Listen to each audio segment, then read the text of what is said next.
I'm a whole damn town. I'm a whole damn town. Woo!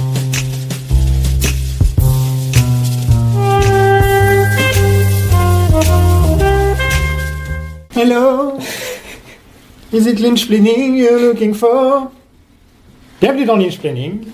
Je suis Sofiane, avec moi Dorian. Salut Sofiane, ça va? Ça va, la forme. On enchaîne les épisodes là. Ouais. Ça fait du bien. Oui, c'est cool. Ouais, c'est Jusque cool. là, on est sur une bonne lancée. On va voir si elle continue ou pas. On en est à l'épisode 5 de la saison 2, Mhm. qui s'appelle The Orchid's Curse. Yes. Avant, on en parlait dans l'épisode précédent, on a donc finalement créé un compte Instagram. Donc Ça y est. vous pouvez nous suivre sur Instagram. Ça y est, Lynch Planning sur Instagram. Ouais, on y poste un peu de tout, un peu de tes trucs. Là. Quelques visuels que j'ai faits, tes fameux drills. Et on fait des petites stories si vous voulez voir comment on enregistre, etc. C'est possible qu'on se mette à filmer des épisodes furtivement. Ouais.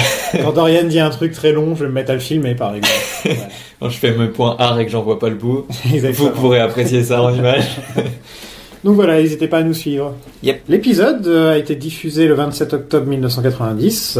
Il est écrit par Barry Pullman. Pas aucun rapport avec Bill Pullman. Non, rien à voir. Qui reviendra pour les épisodes 11, 17 et 21, donc l'avant-dernier épisode de la série. Yes. C'est réalisé par Graham Clifford, Mhm. qui est plus connu pour avoir réalisé Frances, un film avec Jessica Lange qui a été nommé aux Oscars. Et d'autres petits trucs, mais voilà, c'est un peu la seule chose qu'il a fait à Twin Peaks. Il a fait beaucoup de téléfilms, Ouais, dont un truc qui s'appelle The Last Dawn, The Last Dawn. où j'ai pas le plaisir de connaître, d'avoir vu. Ça a l'air bien. Ça a l'air d'être une sorte de Le Parrain-like. Ouais, voilà, c'est comme le film Gotti avec John Travolta que je vous conseille de regarder. C'est un des pires films de tous les temps. T'es même pas allé jusqu'au bout. T'as réussi à aller jusqu'au Je bout. l'ai regardé en plusieurs fois, ouais. Mais j'ai pas regretté parce que c'est vraiment Mon Dieu. vraiment tous les clichés de films de mafia que vous pouvez imaginer mis dans un seul film, mais en plus gros, quoi. Comme Où ils le nous font compte passer Twitter, John Gotti, qui était un mec violent et affreux. Ils nous le font passer pour le héros de l'histoire, qui avait des valeurs, etc. Comme, et ouais. Let me tell you something. New York is the greatest fucking city in the world. Pourquoi on parle de Gotti? Parfait. Parce qu'on parlait de The Last Dawn. The Last Dawn. Mais je voulais juste dire que Graham Clifford, ou Graham, je sais pas comment on prononce son nom. Graham. Voilà, c'est ça. Graham. Il a été éditeur pour The Man Who Fell to Earth, Oh, avec notre ami Jim Jeffries. Philippe Jeffries. Oui. Jim Jeffries, c'est qui? C'est un comédien.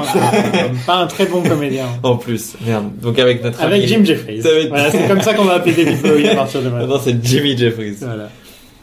Mais voilà, il a fait ça, je me disais c'était sympa de le nommer parce que The Last Dawn, bon bah voilà. Passons à la Log Lady, Oui. qui nous parle de la métaphore du schizophrène à deux têtes. Oui. Les deux têtes qui pensaient que l'autre la suivait, Voilà, l'une tue l'autre, et donc d'une balle entre les deux yeux. Elle se suicide. C'est gay comme histoire. Ouais, C'est joyeux. oui. Je savais pas trop quoi en penser de ce monologue, mais en y réfléchissant un petit peu, ça m'a fait penser à quelques trucs dont on pourra parler dans la section spoiler, donc dans un petit moment. Mais c'est particulier quand même de parler schizophrénie, de parler d'un truc aussi dark. Alors que la semaine dernière, c'était quand vous avez pas des bonnes vibes, la santé, ça va bof. Moi, ça me fait penser à Donna un petit peu et à beaucoup d'autres personnages qui ont deux faces comme ça. C'est justement de ça. Ouais, on pourra Et en oui, parler. et qui au final finissent par se tirer dans le pied. Ouais. Comme Donna le fait dans cet épisode où elle joue les deux cartes. Mm. La carte de l'amoureuse et la carte C'est de ça. la voleuse. Oui. Et dans les la deux femme cas, elle fatale. échoue complètement. Totalement. C'est pas son terrain. On aura l'occasion d'en parler pas mal dans cet épisode parce que Donna, elle est all over the place. Ouais. Et ça marche pas du tout. Oh, je l'aime bien dans cet épisode. Oui, elle est cool, mais ses plans marchent pas très bien. Passons au générique. Plutôt sympa. Un bon générique. Même nous, on est crevés de rire. Nous, on a marre de faire cette blague. Mais tout ça pour nous mener à la blague de l'oiseau qui à chaque fois vaut le coup. Donc c'est pour ça qu'on continue à faire cette blague. C'est juste pour avoir une intro pour la blague. Personne nous l'a demandé. Non, il y a une personne qui nous a dit que gros cerveau, c'était d'écouter de Lynch Planning juste pour l'oiseau. Juste pour l'oiseau. J'aimerais vraiment qu'il y ait quelqu'un qui fasse ça, qui écoute, qui écoute l'épisode et qui coupe juste après. Genre c'est bon, j'ai eu ce que je voulais. J'ai eu ce que je voulais. Donc quoi de neuf dans le Oiseau World What's up Doc, What's up Bird. Il y a Marvel qui a son Marvel Cinematic Universe, donc on sait qu'il y a d'autres, il y a DC qui a essayé de faire son propre truc, il y a c'était Universal avec le Dark Universe avec les monstres. Ouais. Oh mon dieu, la momie, starring Tom Cruise. Avec Tom Cruise.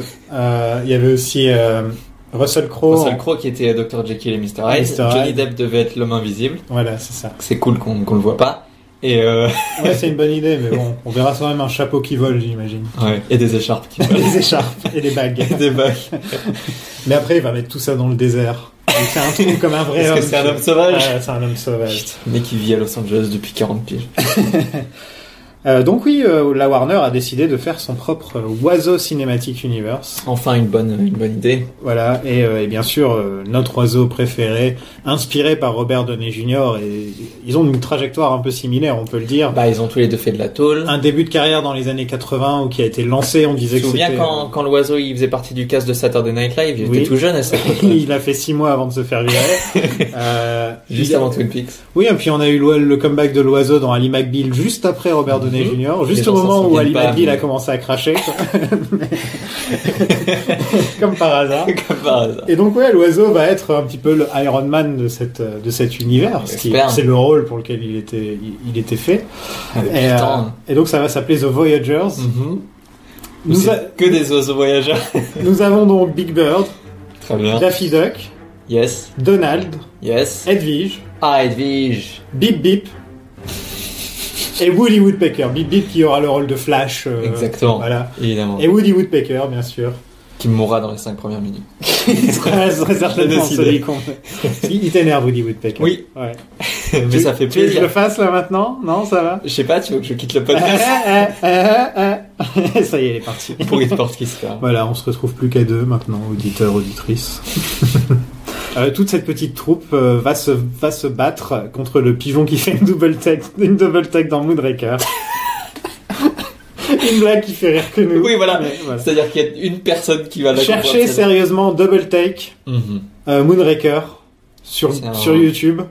Et vous allez voir qu'il y a donc un oiseau qui fait une double take et qui pour moi est un oiseau qui est rentré dans le panthéon. Ce qui est génial, c'est qu'ils l'ont filmé, ils l'ont monté, ce film, et c'est resté jusqu'au bout dans la version finale où le réalisateur s'est dit « Oh, il y a un pigeon qui fait une double take !» Bon, on le garde, c'est pas grave si ça a rien à voir. Comment expliquer double take C'est quand tu regardes quelque chose, puis ensuite tu reviens à ce que tu faisais et tu réalises ce que tu as vu. Une deuxième donc tu fois. le regardes en le son d'une double take, c'est Allez, on se met à parler de Twin Peaks. Allons à Twin Peaks. Nous sommes le mardi 7 mars 1989 dans le Great Northern Hotel. Oui. Coupe se réveille. Il a l'air d'un peu souffrir. Il est pas en grande forme là. C'est pas encore notre coupe. On sent qu'il se remet encore de s'être pris 3 balles dans la gueule. Oui, quand même. Et direct, le premier truc qu'il fait après avoir arrêté le réveil, c'est de parler à Diane. Avec son enregistroscope. Non. Toujours pas. Très bien. C'est très... Je crois que c'est la première fois... Non, c'est pas la première fois qu'on démarre un épisode comme ça. Non. C'était le cas dans peut-être le premier ou deuxième épisode de la saison 1. Une fois qu'il est arrivé et qu'il est établi au Great Northern, il démarre en appelant... Oui, on le voit suspendu par les pieds. Voilà. En train de parler à Diane, mais on le voit pas se réveiller. Et ben là, il va aussi se remettre à l'envers. Oui. Puisqu'après avoir s'être mis à parler à Diane et dire qu'il a galéré à dormir, je crois... Il parle qu'il va faire du yoga. Voilà, il se met à faire du yoga. Il est très en avance sur son temps, Monsieur Cooper. Parce que des hommes qui faisaient du yoga dans les années 80, il ne devait pas y en avoir des masses. C'est vrai. Mais lui, de toute façon, il est très... Le Tibet... C'est une yoga mom. Cooper yoga mom. Il fait le poirier et il remarque enfin la lettre d'Audrey.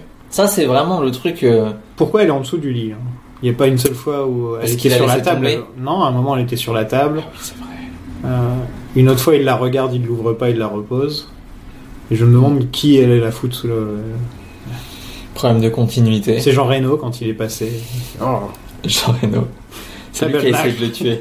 Vernacle. Mais ouais, non, c'était frustrant de voir la lettre jusque-là et Cooper est un aussi bon détective et il voit pas un truc qui est sous son nez. Mais bon, il fait le poirier, il le voit enfin. Et voilà, c'est et grâce. Il dit, le géant avait raison, j'avais oublié quelque chose. Et c'est grâce à ces techniques d'investigation comme Le point, yoga. point, point, faire le poirier. Diane, and now upside down.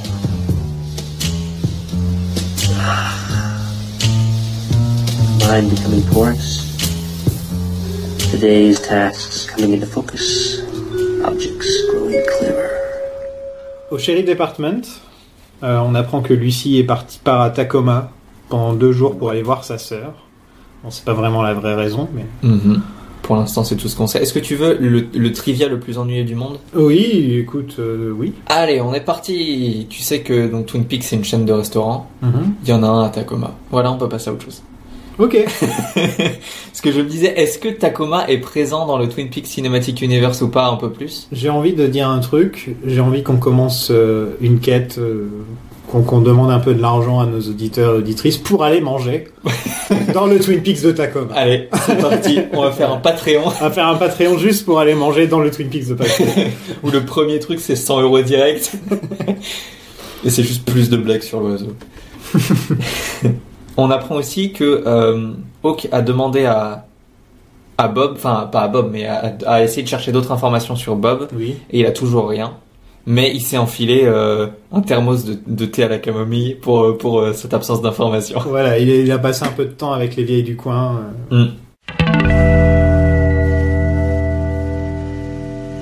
Ensuite, Shelly et Bobby installent une mini-grue pour Léo. Oui. Un système qui n'existe que dans la série. J'ai vérifié, ça existe ces trucs. Non, ça n'existe C'est pas. juste pour le point slapstick Voilà. de cet C'est épisode. une sorte d'engin de torture, en plus, on peut le dire. Oui, j'ai marqué matériel de torture médiéval. C'est ça.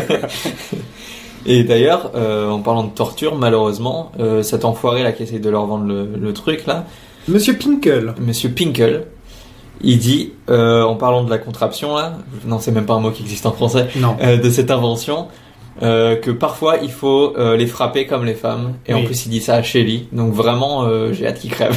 Voilà, parfois faut y aller un peu comme une femme. Mon Dieu. Bref, c'est le genre de blague qui à l'époque c'était très très habituel d'avoir ce genre de blague et qui fait que quand on les regarde de nos jours, les séries et les films de cette époque-là, ça fait un peu... Et du coup le duo maléfique de Léo et Shelly, ils ont décidé d'exploiter ce gars et de le laisser se faire Ouais, Bobby mal se fonctionner. fait passer pour le cousin de Léo et il menace Monsieur Pinkle. Là on a donc des histoires de magouille et de slapstick. Ouais. Pas fan de cette scène personnellement. Ouais, ensuite il finit accroché au truc, Monsieur Pinkle, et il le laisse pour aller coucher ensemble dans la pièce d'à côté, c'est ça? J'avais compris qu'ils allaient faire ça dehors et je me disais oh bah Ah, pourquoi pas? En plein air, Dans le les plein pins. air. au milieu des trees.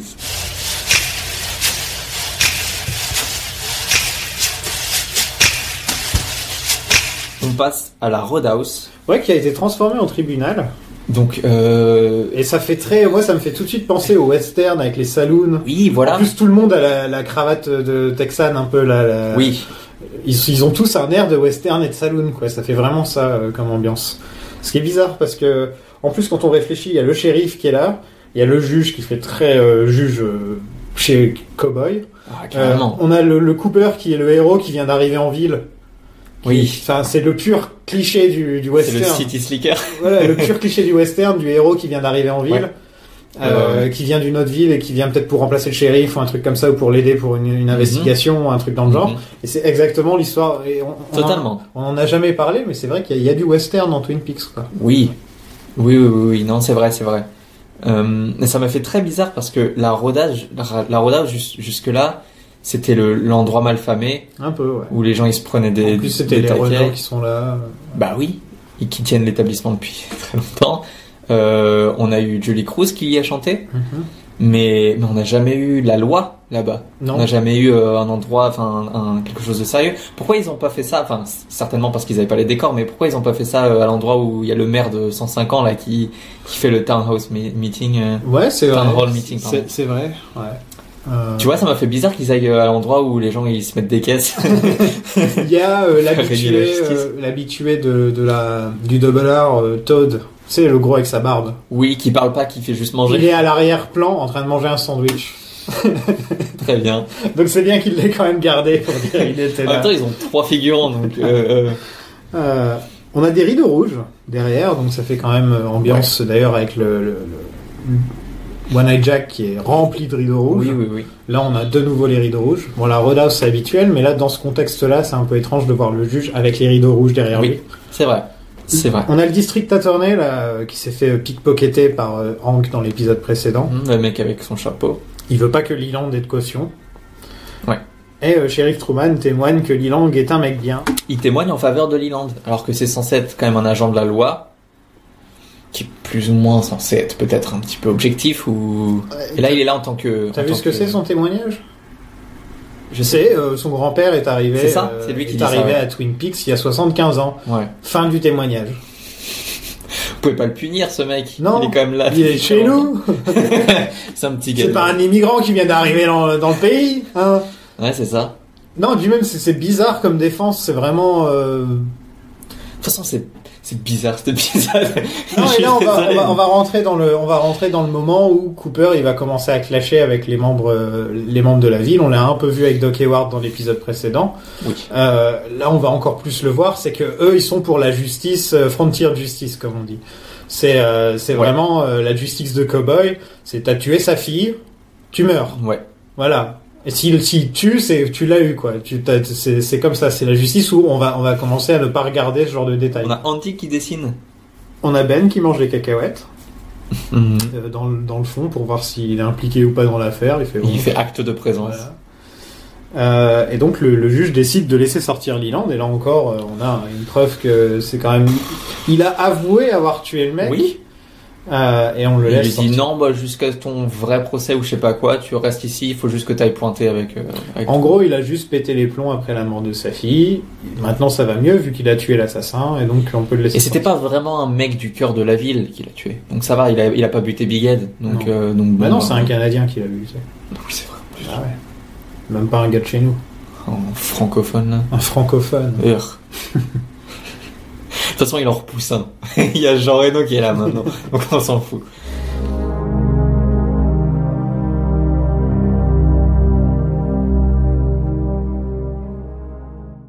Donna délivre un repas à Harold, qui boit encore du vin blanc. C'est vraiment sa bosse, c'est son truc. Il est toujours tipsy, ouais. Ah, il est toujours il est toujours un peu pété. Je me demande si en plus il est pas au Xanax, tu vois. C'est un peu comme une housewife américaine qui a 40 balais. C'est pour ça qu'il note, parce qu'il se souvient de rien, il est en blackout constant. Et il propose un marché. Non, c'est Donna qui propose un marché. Il propose un marché un peu comme Barbe Bleue. On revient encore au compte, tu vois. Ouais, enfin, Barbe Bleue, c'est quand même hardcore son marché. C'est hardcore, mais disons que le marché, c'était, je te donne les clés de chez moi, t'as le droit de regarder ce que tu veux, sauf cette pièce. Et on n'aura pas de problème. Et là, c'est un peu le marché qui. C'est vrai qu'il y a cette même vibe. C'est un peu le même vibe avec Donna, c'est. Je te donne des informations. Mais c'est moi qui lis le truc. Voilà. Et c'est tout. Sinon, tu fais, voilà, il y a aucun problème, on peut se voir et tout, il y a pas de problème. Elle lui donne beaucoup plus d'informations, ou en tout cas, le marché fait que Donna doit lui donner beaucoup plus d'informations que lui ne peut en donner, puisque lui c'est vraiment au compte-goutte. Mais elle a des idées derrière. En plus, lui, on peut dire que c'est son kink, un peu lire le journal d'une adolescente. Vie, il est là, il prend beaucoup de. Il a quel âge, Harold ? Je sais pas, 25 ans, j'imagine. Ouais, un truc comme ça. Ouais. Il prend beaucoup de plaisir à lire ce journal, on peut le dire, quoi. En plus, à regarder les réactions de Donna, etc. Bon, d'abord, il veut mettre du Morrissey, ensuite, il veut bien lire. Elle lui propose donc de faire partie de sa living novel, et j'ai encore. Je trouve que c'est dégueu comme. Living novel. Ah, j'ai une living novel. Ouais. C'est bon, t'es juste un mec creepy une avec des. Vivante. Oui, voilà, t'es juste un mec creepy avec des bloc-notes, quoi. Calme-toi, enfin, t'es pas l'historien de Twin Peaks non plus. Il aura un Tumblr. Totalement. Harold aura un Tumblr. Ouais. Non, pire, il a un blogspot. Un blogspot. il met même pas des gifs stylés, il est juste là. Cher journal de l'internet. Cher Internet. Donc elle lui pose des questions pour lui savoir qu'il vient de Boston.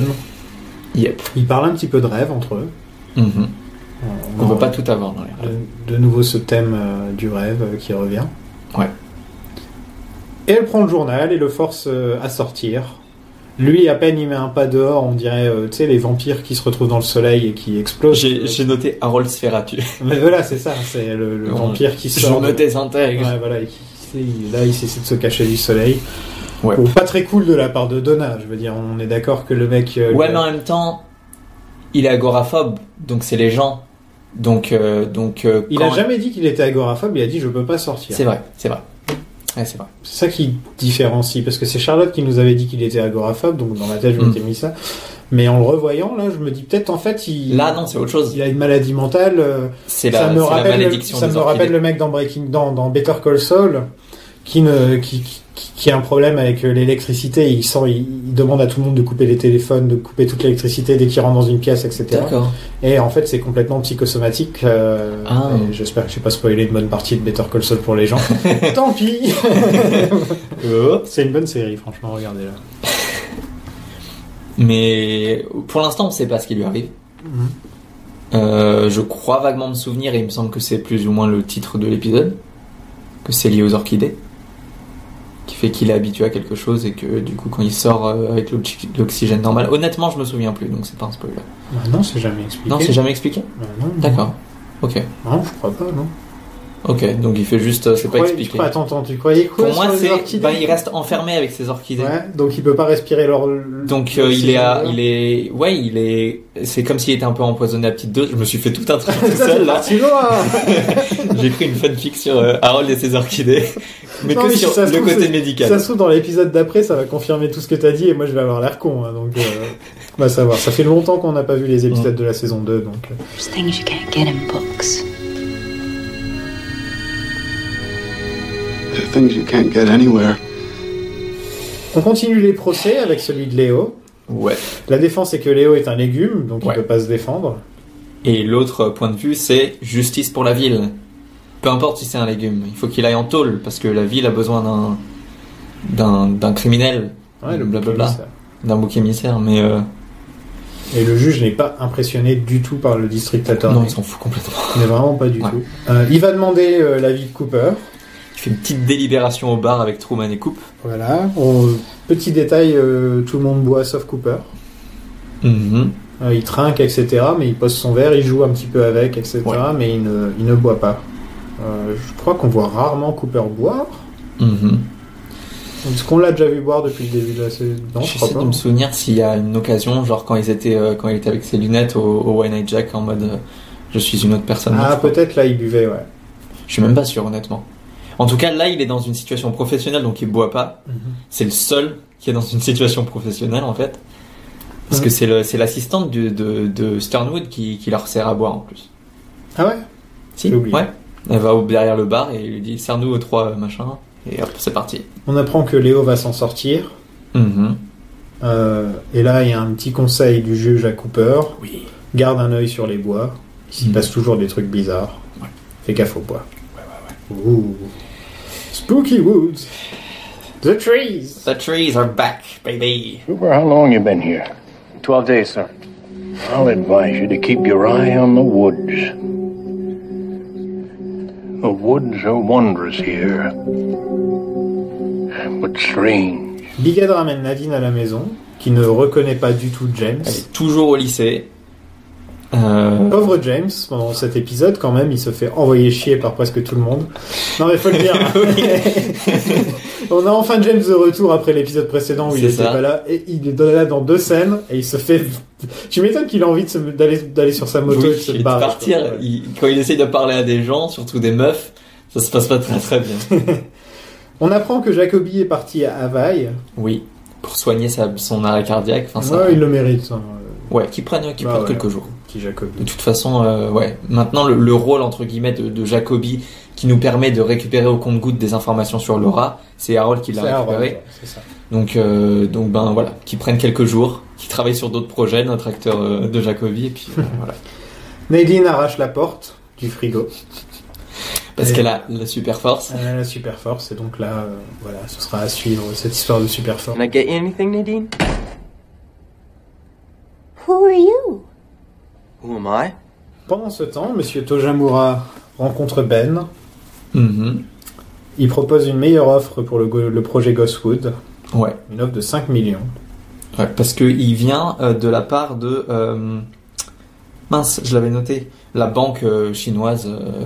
Japonaise, autant pour moi. Donc ouais, voilà quoi, c'était pas du tout demandé, il vient, il arrive, il pose tout l'argent du monde sur le bureau, et Ben il est là genre... Oh, 5 millions, ça ferait 15 millions de nos jours à peu près, je crois. avec l'inflation. Ouais. Ok. Oui, il vient pas les mains vides, Tojamura-san. Arigato, Tojamura-san. Cooper a un petit tapot à canard. Bah c'est celui qui s'est sculpté non, pendant... c'est pas ça. Non. Non, il avait une flutine dans le... Oui, c'est vrai.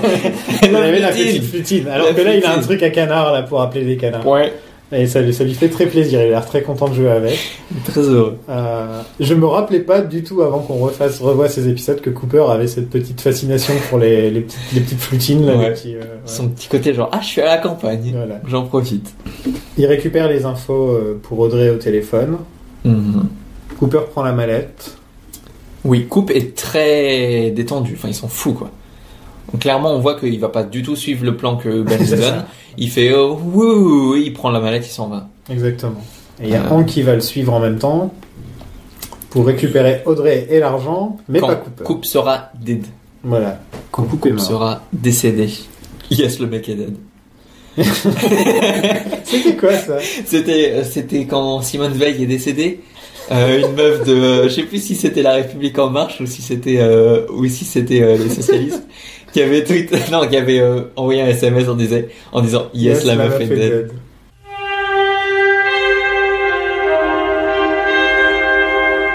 Au même moment, Donna et Maddie ont fait un plan de la maison d'Harold pour récupérer le journal, et je ne pouvais pas m'empêcher d'imaginer ça avec la musique d'Ocean's 11. Ocean's 2. Ouais, moi j'ai mis que c'était les 2 tiers du Scooby Gang et que c'était un Non, peu... mais là, ça faisait vraiment genre, on a le plan et tout, on va faire ça. Alors toi, tu te déguises, toi, tu fais ça. Je suis déçu parce que dans cet épisode, on a 2 scènes de gens qui élaborent des plans et on n'a pas de montage de plans. Non, mais ça, Tout se passe. C'est plus tard dans l'histoire du cinéma qu'on s'est mis à le faire. C'est possible, c'est avec les films du début des années 2000 et Ouais, voilà. National Treasure. Alors, je l'ai jamais vu, ça, tiens. C'est incroyable. Au One Eye Jack, Jean Reno s'est fait un système avec un couteau pour planter Cooper, comme Wolverine, quoi. Ouais. Voilà, James Bond aussi. Petit, Ça fait très méchant de James Bond, Ah, effectivement. ouais. Seulement, c'est pas dans la chaussure, c'est dans la manche. Et après, il bouffe des fraises avec. Et il en donne une à Blackie. Blackie. J'allais dire Frankie. Qui suis-je? Qui suis-je? Vas-y, Blackie, c'est bon. Une petite question que j'avais sur Jean Reno. Mhm. Il est parti en guerre contre Cooper. Oui. Alors qu'au même moment, il y a le procès de l'assassin de son frère, C'est vrai. Leland, donc. Ouais. Il en a rien à foutre de Leland. C'est vrai. En qu'il gros, est j'ai pas l'impression du que c'est un peu plus tableau de chasse. Il veut s'attaquer au FBI. Il veut se faire le gars du FBI. tout- Ouais. Mais c'est un truc que à la limite je voulais en parler plus tard, mais là c'est un bon exemple. Un truc avec cet épisode et avec ce début de saison, je sais pas si tu penses la même chose. Mhm. Je trouve que tout est moins connecté. Oui. Il y a un gros problème au niveau... Avant, tout était connecté à Laura dans presque toutes les scènes. Et tous les personnages étaient Ouais. interconnectés, et là ils sont tous éclatés en fait. C'est un peu éclaté, ouais. Mais tu Et vas c'est voir, dommage. c'est pas fait pour s'arranger. Là encore, c'est du... Là, c'est pas mal encore. Là, ça va. Ouais, là, ça va. Ouais, bah c'est dommage parce que il y a beaucoup de choses à faire quand même. S'il arrive avec Leland, je sais pas ce qu'il... Non, et puis voilà, on met un peu en pause toute l'affaire Laura pour faire avancer l'affaire Audrey. Là, au final, d'un seul coup, on sait l'affaire Audrey qui prend le devant. Et donc, ça fait passer l'affaire Audrey au second plan. Alors qu'il se passe des trucs dans l'affaire Audrey en même temps, quoi, tu vois. C'est dommage. C'est des choix un peu... Bon, c'est dommage. Jean Reno, il a une sorte d'affaire avec une autre prostituée qui veut doubler Blackie en même temps, ce que j'ai cru comprendre. Ah, j'ai pas noté ça, tiens. Oui, voilà. Et avant ça, il était avec Blackie et il l'a quitté pour la nouvelle prostituée. Ah, celle qui avec qui. Voilà. Ouais, c'est pas la sœur de Blackie. C'était pas Blackie. Ah, peut-être c'est sa sœur. Si, c'est sa sœur. C'est pour ça que l'autre fois je disais sais plus comment elle à s'appelle. chaque fois il y a un duo. Tu vois, il y a Ben et Blackie, il y a Jean Reno et Blackie Prime là. Frankie. Et Frankie. Et il projette toujours de tuer Audrey à l'héroïne. Oui. Il fomente là. Mais là, il y a une absence de suspense un peu. Une fois que Cooper a trouvé la lettre, on sait très bien que. Voilà. Ça va pas avoir lieu. Non. Ouais. En même temps, tout ce que j'espère, c'est du One Eye Jack il y a une petite absence de suspense et de tension dans ces scènes. Quoi. On en parlera tout à l'heure, mais c'est vraiment une occasion loupée, je trouve, toute cette résolution de subplot. Hello, Twin Peaks Sheriff Station. Who may I say is calling, please? Andy est couvert de post-it. Voilà, il essaye tant bien que mal de remplacer Lucy. Pourquoi il est couvert de post-it? Parce qu'il était couvert de scotch et que les trucs qui collent, c'est pas son truc. D'accord. Et qu'il est pas organisé. Ah, c'est comme parce qu'il est bête. C'est comme la sorte de grenouille dans BoJack Horseman qui est Et il souffrait d'oligospermia, si j'ai cru comprendre. Mm-hmm. Mais maintenant, il est soigné. Voilà. Et il a une ville entière dans les couilles. Voilà. Je suis une ville entière. Je suis une ville entière, et bah tant mieux pour lui.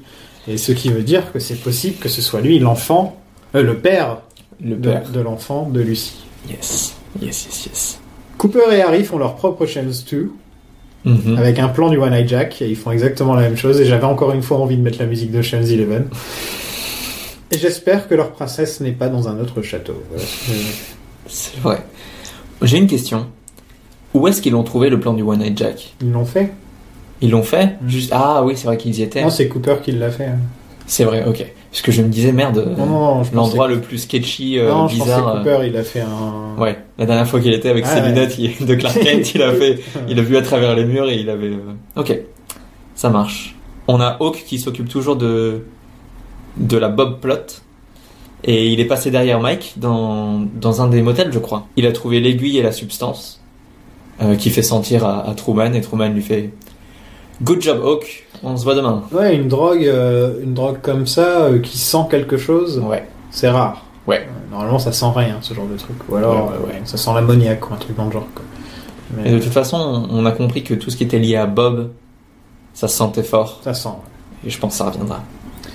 Andy découvre que Lucy est en fait partie dans une clinique d'avortement. Ouais, il essaye de l'appeler et de la joindre chez sa sœur à Tacoma.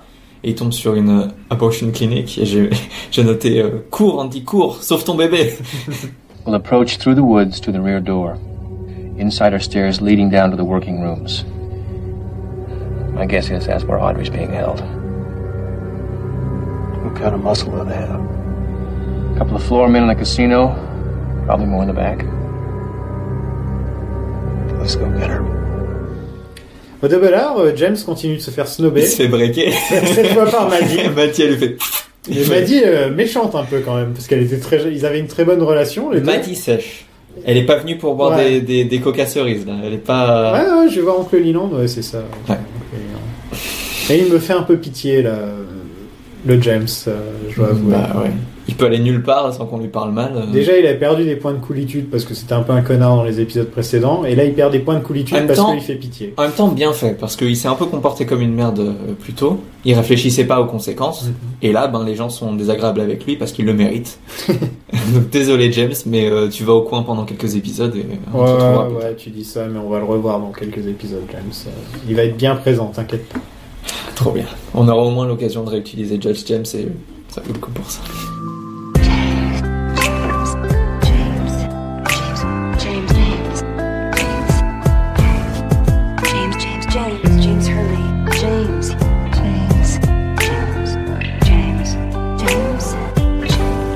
Donna a une nouvelle session avec Harold pendant que Maddie attend dans les bois. The trees!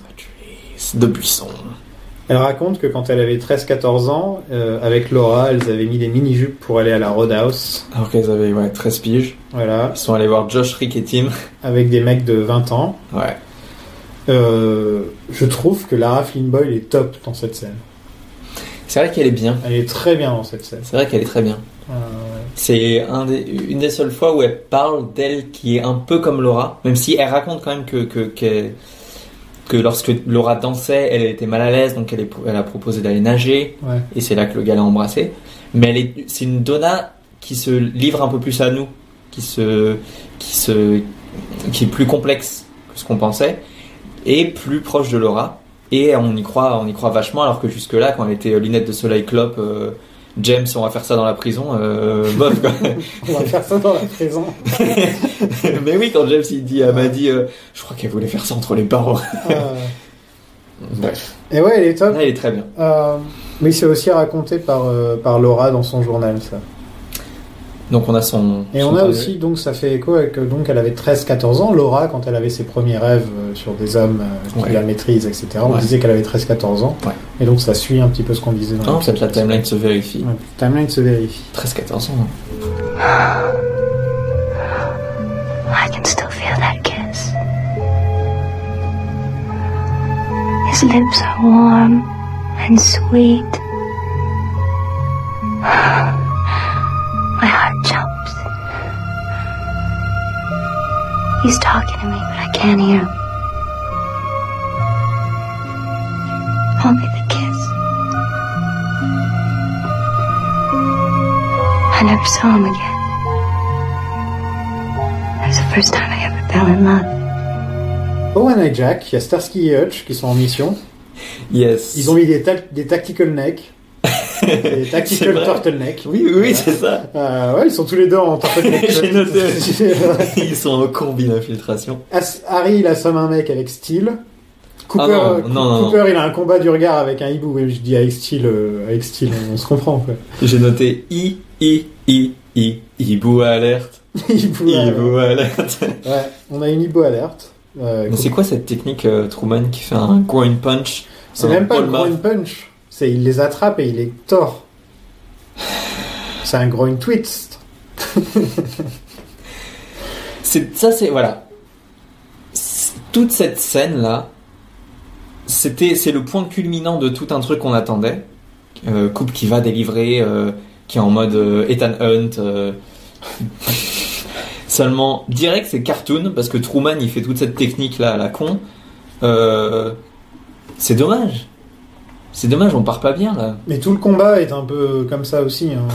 Même Hawk qui tue un mec avec un tomahawk de loin, il tue un mec, il en a rien à faire, comme si c'était genre son 10e mec qu'il avait tué dans sa carrière. Alors qu'il aurait pu se mettre derrière, le menacer avec le couteau et dire tu déposes ton arme, tu vois, voilà. Ouais, totalement. Il y a beaucoup de moments comme ça où c'est censé être des moments cool et pour moi c'est un peu, ça sonne creux quoi. Il y a des moments un petit peu marrants, action à Twin Peaks, mais c'est jamais aussi carton-pâte que là. Là, c'est vraiment cartoon. Ils se font les signes là. Oui, ils se faufilent discrètement dans l'établissement alors qu'on voit que.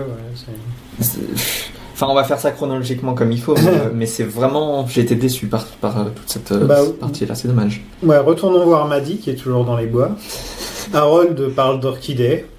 On a un petit moment orchidée clitoris, c'est très très in your face. Totalement. Ouais, il est limite en train de titiller le truc. Ouais, c'est comme ça qu'il faut faire. Regardez les enfants, c'est là que ça se trouve et c'est comme ça qu'il faut faire. Ouais, ils s'embrassent. Donna et Harold qui flirtent beaucoup trop, c'est odieux. Ouais, ils se mettent à s'embrasser. Ils s'embrassent enfin. Et là, Harold, tout d'un coup, il fait... Je vais enfiler quelque chose de plus confortable. Oui, Harold, il part pour rendre des cassettes au vidéoclub. C'est ça. Et donc Donna fait signe à Maddie de venir. Continuons avec la scène suivante avec Harold. Harold revient et comme par hasard, il trouve Maddie parce que voilà, c'était ça leur plan en fait quand il va pisser pendant 2 minutes. Moi je pensais qu'ils allaient essayer de le droguer ou un truc dans le genre, mais non même pas. Non, ils font ça n'importe comment. Hein, mais ça, vraiment quoi. N'importe quoi. Lui il revient et il y a Maddie au milieu de son salon comme ça. Oups. Ils avaient la technique Club des 5 avec la lampe torche en mode go, mais ensuite une fois qu'elles sont là, elles savent pas quoi faire, elles n'arrivent pas à communiquer, ça tombe à l'eau. Donna devient une vraie petite méchante, pour être poli. Là on a Harold qui n'est pas content du tout et qui décide de se mutiler, de se faire de menacer, de les menacer, mais aussi de se il se mutile. Et tu peux remarquer que le sang coule avant qu'ils ne mettent... Props alerte. J'ai noté un truc et j'avais complètement zappé d'en parler alors que la première fois que j'ai vu toute cette... quand j'ai découvert ce personnage, ça m'a sauté aux yeux et je crois pas qu'on en ait parlé encore. Norman Bates.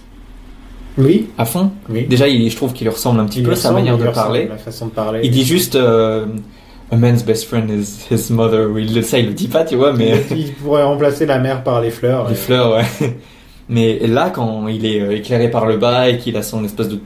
Pas truelle, mais son instrument de jardinage, là, et qu'il les menace et tout, j'ai fait... Alfred Hitchcock alerte. Ouais, il y a du Hitchcock, c'est vrai. Donc, voilà. C'est... encore un film à ajouter au David Lynch Film Club. Ouais, on ne sait quatre, on fera une liste de tous les films qu'on a... Ouais, il y a de quoi faire. Hein. Puis c'est pas... Ils sont cool à regarder de toute façon, donc c'est cool.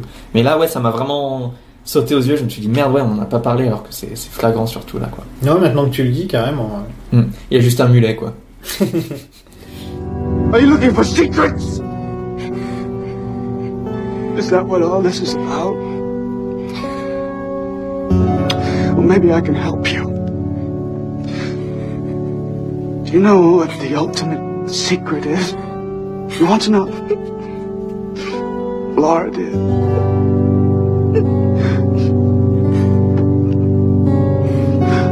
The secret of knowing who killed you. Oh. Cooper trouve Audrey, donc le chevalier trouve sa princesse, le prince trouve sa princesse. Et elle dit « Mes prières !» La copine de Jean attaque Cooper, et Cooper lui met une branlée. Mais il la maîtrise. Ouais. Il lui met un gros coup de poing. Mais franchement, encore coup de poing, mais dans le ventre, quoi. Boum. Encore une des fois où ça arrivait peu de fois, mais je crois que c'est la deuxième fois, je sais plus ce que c'était l'autre, où ça m'a fait penser à OSS Twin Peaks. Oui, c'est vrai. Ouais. Non, mais là, c'est le genre de truc où tu te dis, putain, Cooper, je le verrais bien lui faire une prise Vulcaine, tu sais, les... Ah, il lui touche l'épaule et elle tombe, tu vois. Ce serait beaucoup plus Cooper que de frapper une femme dans le ventre comme ça et de lui mettre un gros coup dans le bide. Moi, je m'attendais à ce qu'il l'arrête en train d'essayer de, tu sais, elle essaie de le poignarder, il lui tient la main et il lui dit un truc et fait et ça s'arrête, ou je sais pas, ça, il lui dit un truc super fort, ou genre arrête, t'es méchante. C'est pas bien, hein. Attaquer des gens avec des couteaux, c'est pas bien. Pourquoi t'es méchante? Et elle dit j'avoue, et elle arrête. Mais non, il lui met un gros... Arrête, t'es en train de spoiler tout Dragon Ball. Merde. Coupe se barre avec Audrey sur le dos. Ouais. Au même moment, on a Jean qui tue Blackie. Oui. Puis il tire sur Harry. Harry qui s'en sort. Donc rest in peace Blackie, quoi. Mais oui, c'est le seul moment où j'ai eu le souffle un peu coupé, en mode il y a une mort qui... Mais ouais. Et il s'est montré très... Parce qu'il l'embrasse en même temps qu'il la tue, du coup il a du sang sur les lèvres, et il les lèche comme s'il était Das Vampire. C'est classe, ça. C'est classe. C'est le seul moment classe de toute cette scène. T'as pas aimé cet épisode, toi, pour l'instant? Non. Moi, je trouve que c'est le premier épisode faible qu'on a fait de toute la série, pour l'instant. Parce que bon, pour l'instant, on était sur une bonne lancée. Hein. Très bonne lancée, ouais. Et c'est pour ça, là, il est peut-être pas mauvais, mais comme il a un cran en dessous, ça ressort. Parce que... Et c'est surtout frustrant parce que c'est pas n'importe quoi. Il y a beaucoup de potentiel dans cet épisode. Ce climax, là, je me souvenais de quelques trucs, mais je me souvenais plus de grand chose, et donc je l'attendais, tu vois. Et là, c'est plié en 3 minutes. Très rapide. Hawk qui les sauve et qui fait heureusement que vous êtes pas discret, hein, comme ça je savais où vous allez. Ouais, et Hawk, c'est marrant, quoi. Juste Hawk qui tue un mec comme ça, ils s'en foutent. Bah ouais. C'est le plus gros body count depuis le season finale de la saison 1, non? C'est ça? Ouais. Ouais, depuis un moment, parce qu'il y a 2 morts. 2 morts. On a Blackie et on a Henchman numéro 2. Ouais, parce que Amaury est mort dans l'épisode précédent, donc... Yes. Enfin, voilà. Mais ouais, c'est vraiment plié très vite. On surveillait tout. Ouais. Mais il se fait choper par Jean qui, lui, pense que c'est le district attorney. Ouais, parce qu'il a vu dans sa poche. Voilà, il a piqué son truc. Donc cliffhanger. Fin de l'épisode. Fin de l'épisode.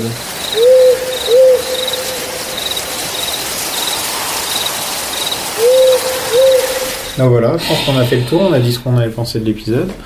On nous pose de temps en temps la question de savoir quel est le programme du podcast dans les mois à venir. Ouais. Donc on a prévu là de faire un petit marathon jusqu'à l'épisode 9. Voilà. Compris.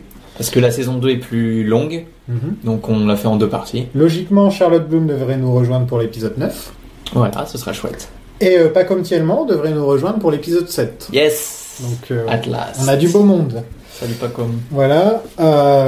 Ensuite, on va faire Blue Velvet avec Cécile Desbrun, normalement, qui a écrit pas mal d'articles sur le sujet. Chouette, ça va être cool. Ça devrait être cool. Ensuite, on fait Sailor et Lula. Yes, avec Pauline Mallet, qui revient dans le podcast pour la première fois depuis 2017, vu qu'elle avait fait Lynch et les femmes, Firewalk With Me, et Mulholland Drive, si je me trompe pas, et peut-être quelques épisodes de la saison 3 aussi, si je me trompe pas. Donc, ça fait plaisir de la revoir. Ensuite, on fait notre premier épisode spécial. Ah, trop hâte. Voilà, on va faire les courts-métrages de Lynch. On a un paquet de trucs. Hein. Donc, on va faire tous les courts-métrages de Lynch, essayer de... On les fait tous, on fait ceux qu'il a fait avant Eraserhead. On peut les faire tous, hein. Parce qu'il y en a deux, trois. On va les faire tous, sauf les plus mineurs. Quoi. Voilà. Ça marche. Ouais. Ça va être cool d'en parler, parce qu'ils sont très intéressants et très bizarres. Ensuite, on retourne à Twin Peaks pour la saison 2. La deuxième partie de la saison 2. Cette fois, comme la saison 2 s'essouffle un petit peu par moment, c'est possible qu'on fasse 2 épisodes en un. Pour certains, en tout cas. Pour une bonne partie. Parce que sinon, on va faire 12 épisodes, certains mauvais. Et puis, ce sera pas fun pour vous de nous écouter dire passer 1 heure à vraiment décortiquer un épisode. Là, vous pouvez voir quelquefois, on a des épisodes où on a un peu de mal, comme celui-là aujourd'hui, où on n'a pas énormément de trucs à raconter non plus. Ouais.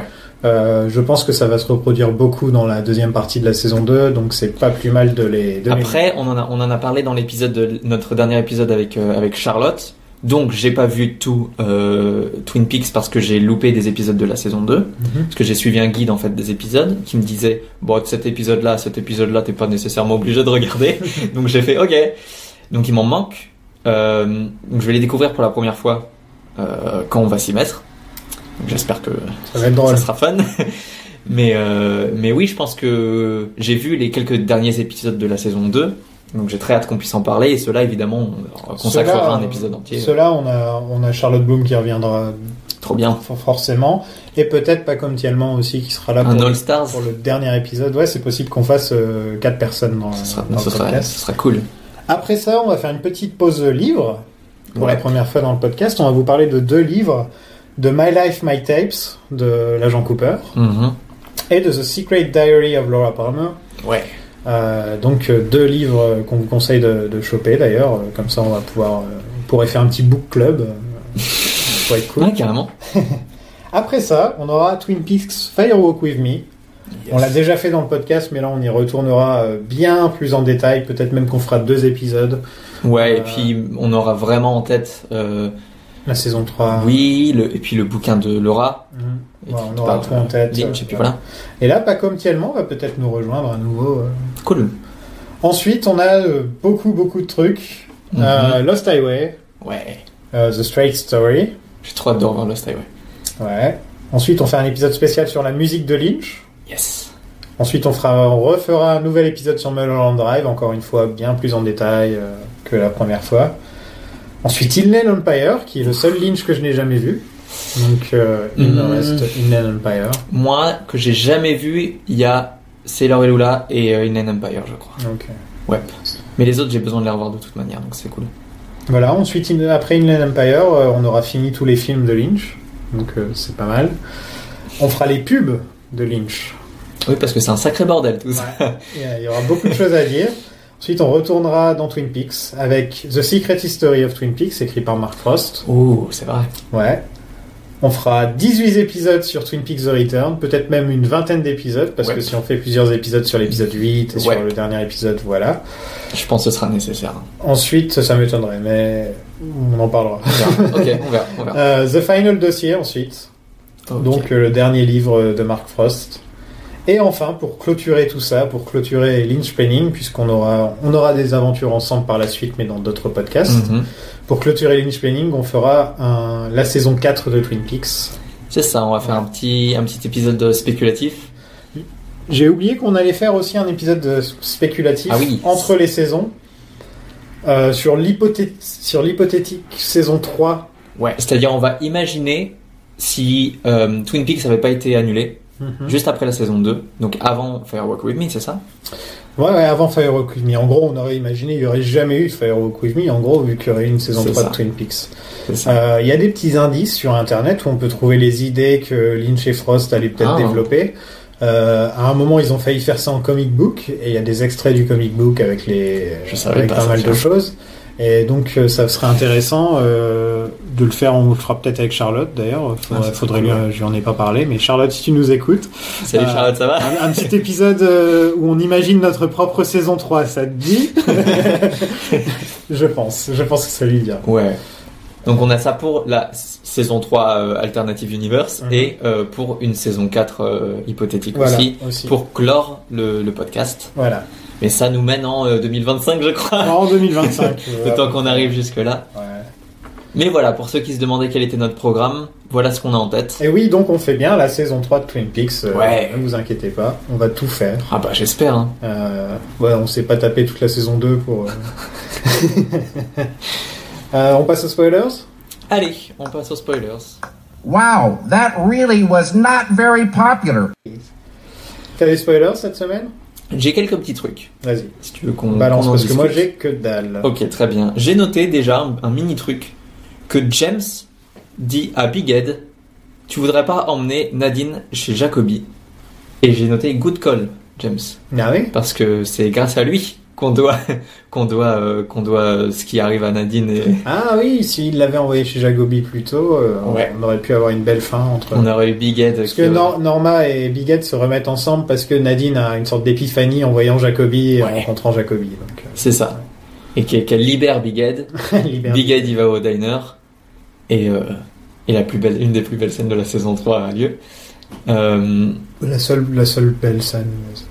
Ouais, la seule... Oh non, il y en a quelques-unes qui sont jolies. Mais... Allez, je vais t'ajouter I am the FBI. Ouais. Et je vais t'ajouter soit la scène où Doogie dit au revoir, enfin Cooper dit au revoir à sa famille, elle est très belle aussi. Ou quand le nouveau Doogie est envoyé en cadeau. Ou quand Doogie arrive à la maison. Oh. Voilà, ouais. Mais sinon, des jolies scènes joyeuses dans la saison 3. Ouais. On peut pas dire que ce soit... Non, ou alors ça dure pas longtemps. Exemple, Audrey qui danse. Audrey qui danse. Ça vire au cauchemar très vite. Ouais. Donc ouais, je voulais juste parler de ça. Je me demandais aussi où Catherine avait trouvé un assistant asiatique pour continuer son délire. Où est-ce que Catherine a trouvé quelqu'un pour lui faire son maquillage aussi? Parce que franchement, elle est au top, genre. En tout cas de l'époque. Non, mais de l'époque et tout, enfin, c'est bien foutu, quoi. Tu sens que c'est un travail...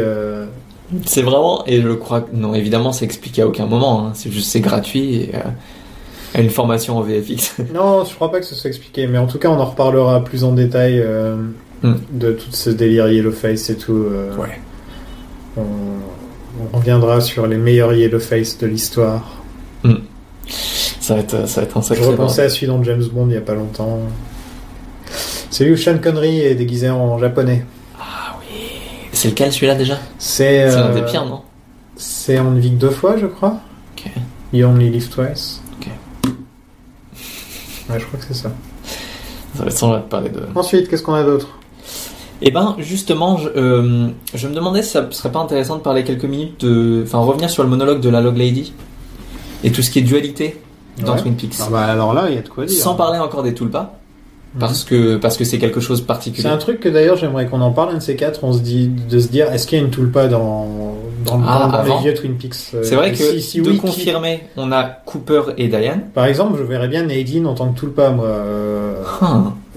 À quelle fin? Les personnages, je sais pas, mais il y a des personnages comme ça que je me dis ça pourrait être des Tulpas, quoi. Nadine, c'est son œil qui a créé un. Non, mais même très excentrique comme ça, très dans la marge, tu sais.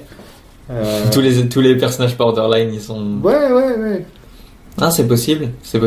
Mais du coup, les Tulpas, ils sont créés à partir d'un élément, un peu comme si c'était une potion magique Ouais, c'est ça. Ouais. Où il faut un cheveu ou quelque chose. Et donc, on a Cooper et Diane dans la saison 3.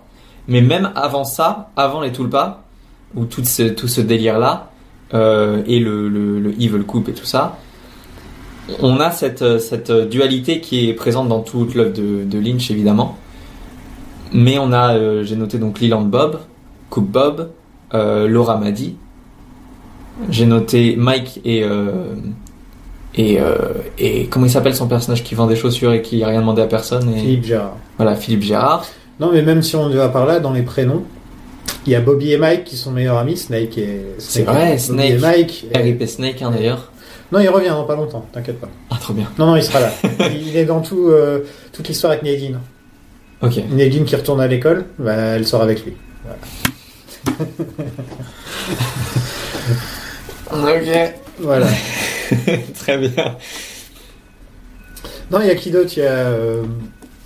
Si on va par là, on va aussi dans les doubles de Laura, Donna et Audrey qui représentent deux facettes de la personnalité de Laura. C'est vrai. En tout cas dans la saison 1. Donna, c'est la petite gentille, innocente. Voilà. Et Audrey qui est un peu plus... voilà. Un peu plus... quel est le mot? She's a slut. J'allais dire sulfureuse. On fait du slut shaming maintenant, c'est décidé. Bienvenue dans slut shaming. Non, en plus, je dirais jamais ça d'Audrey, alors là... Non. Ça fait plaisir de la revoir parce que elle était vraiment amorphe tous ces derniers épisodes et là, maintenant, faut se dire qu'on va rentrer dans la période où Cooper et Audrey sont toujours éloignés dans le plot. Et on amène un petit copain à Audrey et une petite amie à Cooper dans l'histoire. Ces deux trucs-là, je crois pas que je les ai vus. Bah, il y a Annie. Ouais, Annie. Et comment il s'appelle le méchant dans Titanic? L'acteur qui L'iceberg. L'acteur qui joue. Non, le mec de Kate Winslet. Ah. C'est lui? Tu sais que ses grosses lèvres et tout. Là. Ouais. Comment il s'appelle? J'ai un trou. Je suis désolé.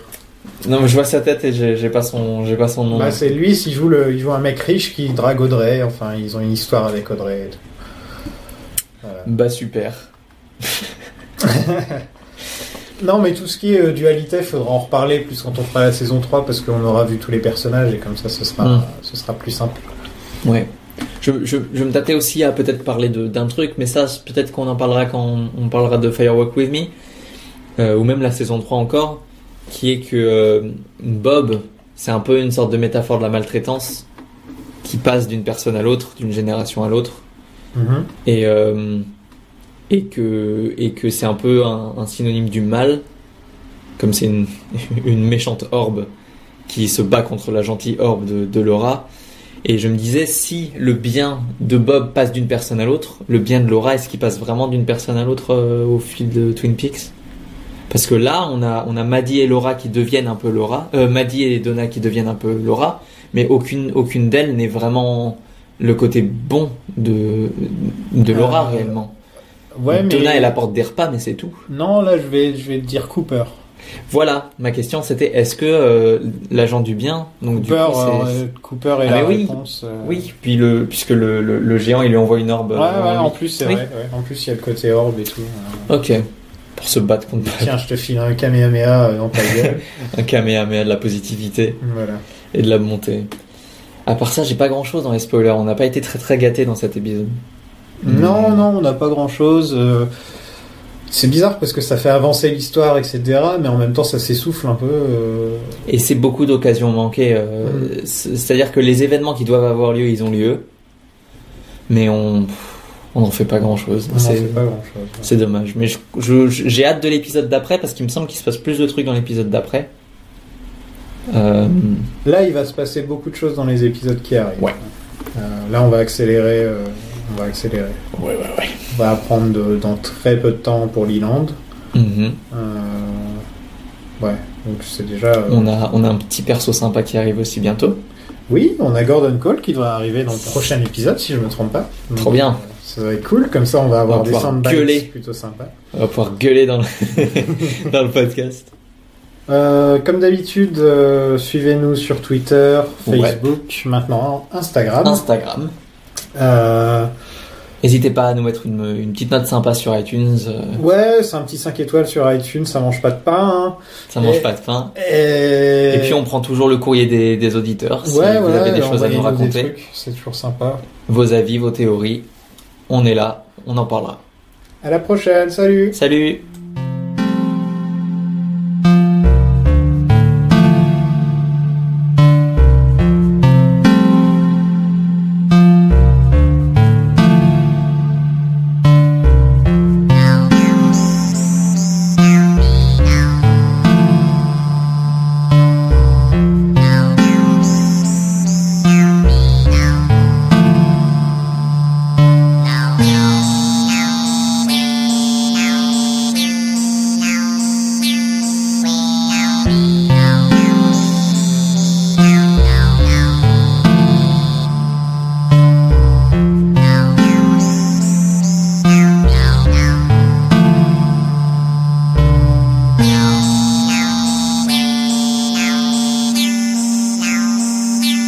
Meow.